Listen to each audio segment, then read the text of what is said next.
Hello everyone, welcome back. In this video, I'm going to discuss about some of the key learnings I had in the 13 years experience in software industry. So I started my career in July 1st, 2010, which means, today it's 14 July 2023. So around 2 weeks back, I completed 13 years. And in this last 2 weeks, I'm having a lot of introspection.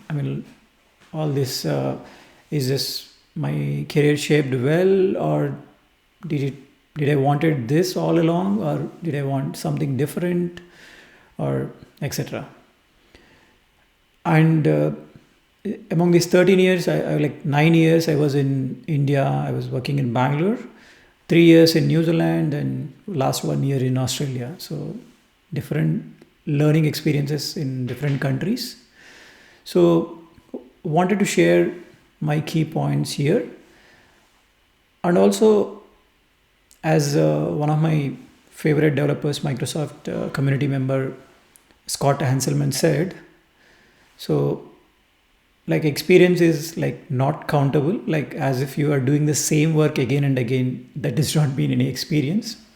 So similarly, if I feel like my 13 years, maybe at least 3-4 years you can take that out, because I might be doing the same thing again and again.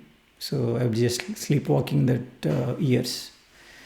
So with that in mind, let's start. Like, what are the important factors take me till here? So the first one is build relationships and have conversations. I personally like to be left alone with my work. So I just want to work with my system and my tools and whatever my code. But in reality, it is not like that, right? So in a day-to-day basis, I will need to be interacting with my peers, my fellow developers, my lead architect or consultants, whoever it is. And if leaving my team, other people in our company as well as clients. So there are a lot of people I need to interact with, because building a software is not an one person job. It is a collective team effort. So I need to interact with multiple people. So it won't be like easy just to open a call, join a call and talk like straightforward about the work, right? So sometimes it helps to build that conversations with your peers. It's easy. So that is why, like, you have to build relationships. Although I don't know whether there is a myth that you always need to maintain your professional relation only with, in the companies, that's all, with your peers. But for me, it worked differently, because I had very, very good friends across the years and across the different companies. I'm still in contact with all of them. So my first company, Kiran, then Tamilarasu, then Haribabu, then in New Zealand I have Rashidil, Murray, Praveen, Gitesh, Ganesh, Saurabh. So a lot of many people. They help me a lot, and I try to help them a lot across many things. So it helped me over all the years to maintain the conversations and build that relationships, even in the current company as well. It makes our life easier. And second one is own your career. So own your career means here you have to consider your career as a business. So although loyalty is very much required, but still every business is looking after their bottom lines. I'm not against employers, because I am working for them, but everybody is looking after their own bottom line, right? Business have the bottom line of making profits. Obviously nowadays a lot of firing happen in across the companies. So it is up to you to look after your career, look after your job, look after your whatever the learnings and everything. So it is not your employers, or rather it is not your immediate manager, rather it is owned by you. So you need to take care of your. So I leave with two of the my most liked tweets. So Tim Warner is a great personality, is a tech trainer. So he says that everyone is expendable, obviously, when things are down, so everyone is replaceable. But if I'm keep defining myself by the company, it would be very difficult. So I don't have any identity anymore. So that's where you have to build your identity with your companies as well. And the other one is career hacks. It's more or less the same thing, that you have to don't refuse a better offer because you love your current employer. I've done this one or two times in my career, even though I didn't want to leave the company, but I still have a better offer, better opportunity somewhere, then I left it. Although second, don't refuse a great opportunity just because it requires a pay cut. Although I have not done this, but I had multiple offers with one company is giving much better pay, but still I have chosen another company because that looks a great opportunity. So something like that in my experience. Third one is get involved. Get involved is ideally you want to become a social developer. I think it is your choice if you want to become a social developer or not. What do we mean by social developer? So Scott Hanselman again has a feature film around 1+ hours on this, the very topic. Get involved. I will leave the link in the description. Please watch. So he tried to show how to get started, how do you share your experiences, how you blog, Twitter or GitHub, open source contributions, how do you present in a user group, how do you present in a conference and all, so etc. Again, it is up to you. So I have done this kind of a changes in my career around somewhere around 2015, 16, 17, that time, 2016, I think. So my career has never been the same. So I changed completely. I started writing a blog post on what are the things I learned. I started giving presentations in the user group conference, and I started helping out the organizers in some of the user groups, and I presented in the conference. I attended some conferences. I've been still doing it. So it helped me build my network, and it helped to improve my knowledge as well, to improve my skills, and it improved my other intrapersonal skills other than just the technical skills as well. So I would highly recommend you to watch this feature length video. And in recent one of the video, Scott Hanselman has shared this. It's very simply put, like, you are doing good work, that's good, but people also should know that you are doing good work.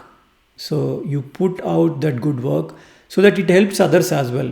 So very simple is, if you fix some issue in your local or somewhere something, just share that so that it helps everyone. So don't waste your keystrokes. Rather than trying to help everyone individually, just write a blog post and share to everyone so that you save your keystroke as well. Share your experiences and be kind. Obviously, we should be welcoming everyone into the community. And I would definitely agree with that energy will come back to you. So I started contributing more and more. I started becoming more and more social developer. There are a lot of things I got back as well. So I think among all the points, this one helped me a lot over the years.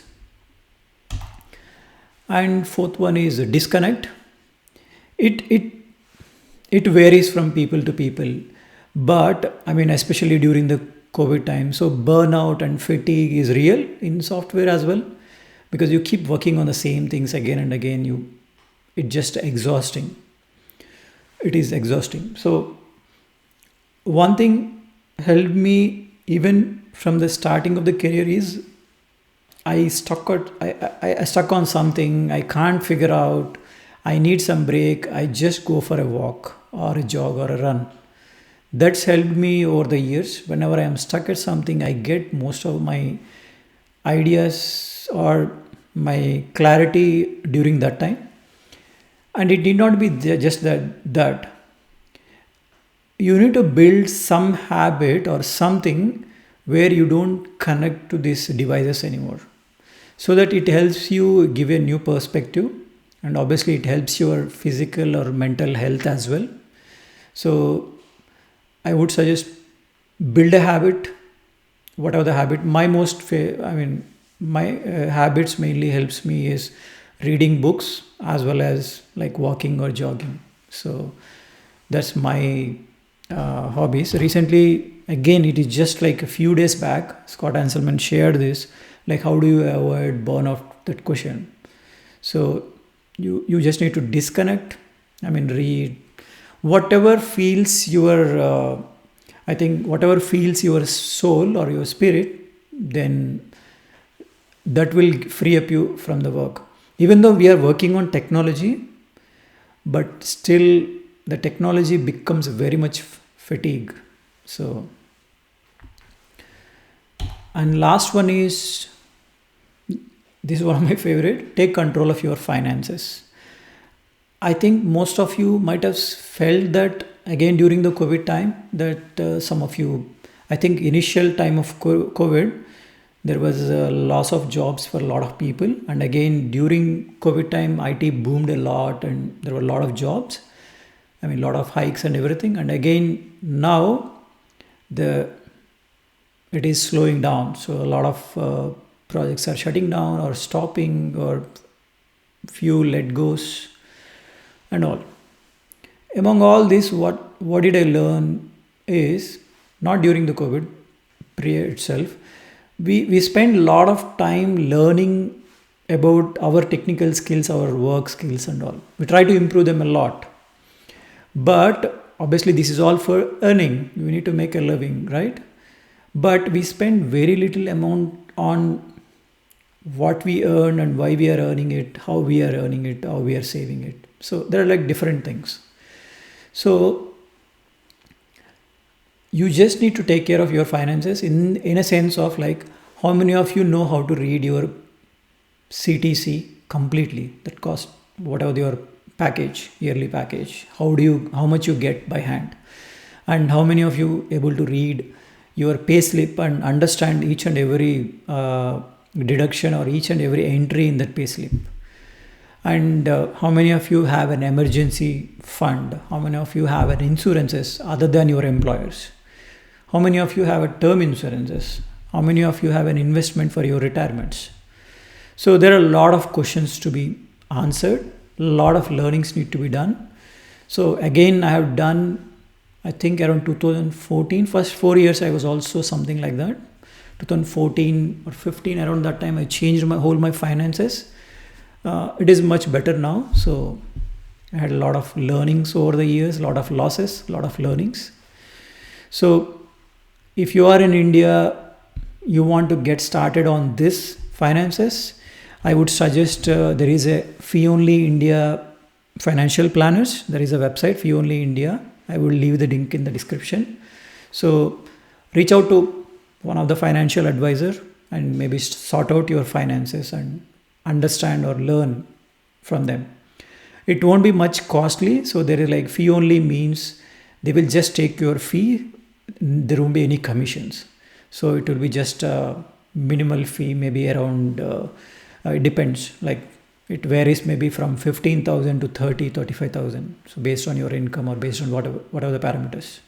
But it is just that fee you will pay. You will get a wonderful guidance on your whole financial health and financial planning. So that's all about 5 tips I wanted to give, or 5 key learnings I wanted to share. So hope you will have a great career as well. So thank you for watching.